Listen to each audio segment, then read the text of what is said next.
ও ইনকলাব মঞ্চের মুখপাত্র শরীফ ওসমান হাদী আর আমাদের মাঝে নেই। ইন্না লিল্লাহি ওয়া ইন্না ইলাইহি রাজিউন। কিছুক্ষণ আগে সিঙ্গাপুরের পররাষ্ট্রমন্ত্রী ভিভিয়ান বালাকৃষ্ণন আমাকে টেলিফোনে এই হৃদয় বিদারক সংবাদটি জানিয়েছেন। ফেসিবাদ ও আধিপত্যবাদ বিরোধী সংগ্রামের এই অমর সৈনিককে মহান রাব্বুল আলামিন শহীদ হিসেবে কবুল করুন, এই দোয়া করি। আমরা সবাই মিলে এই দোয়া করি। শরীফ ওসমান হাদীর এই অকাল মৃত্যুতে আমি গভীর শোক ও দুঃখ প্রকাশ করছি। তার প্রয়াণ দেশের রাজনৈতিক ও গণতান্ত্রিক পরিসরে এক অপূরণীয় ক্ষতি।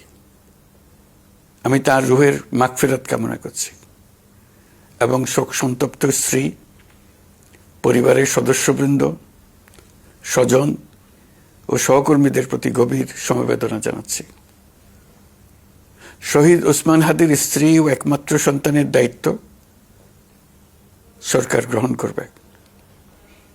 শহীদ শরীফ ওসমান হাদীর অকাল মৃত্যুতে আগামী শনিবার একদিনের রাষ্ট্রীয় শোক ঘোষণা করছি।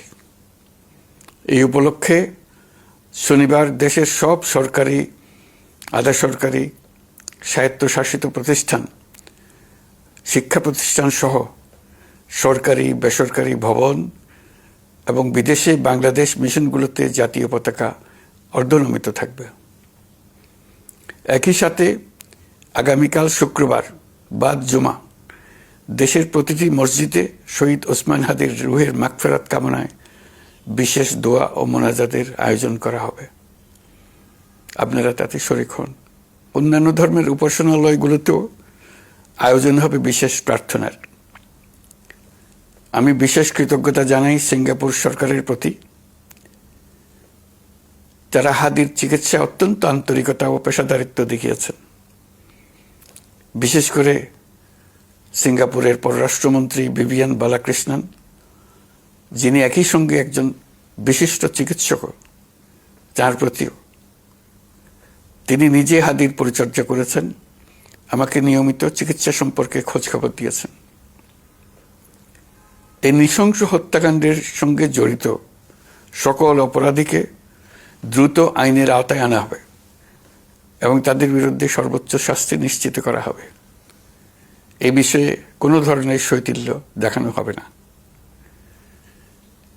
বিপ্লবী রক্তে উজ্জীবিত এই তরুণ নেতা ওসমান হাদী ছিলেন প্রতিবাদের অনন্য প্রতীক। তার কর্মের মধ্য দিয়ে তিনি শুধু প্রতিবাদ নয়, দেশপ্রেম, ধৈর্য ও দৃঢ়তার অনন্য দৃষ্টান্ত রেখে গেছেন। আমি দেশের সকল নাগরিকের প্রতি আন্তরিক আহ্বান জানাচ্ছি, আপনারা ধৈর্য ও সংযম বজায় রাখুন। আইনশৃঙ্খলা রক্ষাকারী বাহিনী ও সংশ্লিষ্ট সংস্থাগুলোকে পেশাদারিত্বের সঙ্গে তদন্ত কার্যক্রম পরিচালনা করে সুযোগ দিন। রাষ্ট্র আইনের শাসন প্রতিষ্ঠায় সম্পূর্ণরূপে প্রতিশ্রুতিবদ্ধ। আমি আবারও স্পষ্টভাবে বলতে চাই, ওসমান হাদী ছিলেন পরাজিত শক্তি ফ্যাসিস্ট সন্ত্রাসীদের শত্রু। তার কণ্ঠ স্তব্ধ করে বিপ্লবীদের ভয় দেখানোর অপচেষ্টা সম্পূর্ণভাবে ব্যর্থ করে দেন। ভয়, সন্ত্রাস কিংবা রক্তপাতের মাধ্যমে এদেশের গণতান্ত্রিক অগ্রযাত্রা কেউ থামাতে পারবে না। আমরা এখন গণতান্ত্রিক উত্তরণের চূড়ান্ত পর্যায়ে উপনীত হয়েছি। শহীদ হাদী ছিলেন এই প্রক্রিয়ার অবিচ্ছেদ্য অংশ। তার একান্ত ইচ্ছা ছিল আসন্ন নির্বাচনে প্রতিদ্বন্দ্বিতা করে নতুন বাংলাদেশ বিনির্মাণের পরবর্তী ধাপে সক্রিয় ভূমিকা রাখা। অত্যন্ত দুঃখের বিষয়, তার এই মহতী ইচ্ছা অপূর্ণ রয়ে গেল। তার স্বপ্ন বাস্তবায়নের দায় আজ সমগ্র জাতির কাঁধে ন্যস্ত। আগামী দিনগুলোতে আমাদের সবাইকে ধৈর্য, সংযম, সাহস ও দূরদর্শিতার সঙ্গে এগিয়ে যেতে হবে, যাতে নির্বাচন ও গণতন্ত্রের শত্রু ফ্যাসিস্ট সন্ত্রাসী অপশক্তিকে চূড়ান্তভাবে পরাজিত করা যায়। এই শোকের মুহূর্তে আসুন আমরা শহীদ শরীফ ওসমান হাদীর আদর্শ ও ত্যাগকে শক্তিতে পরিণত করি,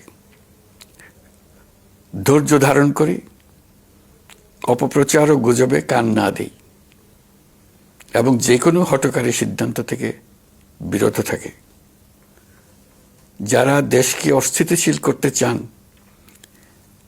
তাদের ফাঁদে পা না দিয়ে আসুন আমরা সবাই ঐক্যবদ্ধভাবে গণতন্ত্র, ন্যায় বিচার ও গণমানুষের অধিকার প্রতিষ্ঠার পথে অবিচল পদক্ষেপে এগিয়ে যাই।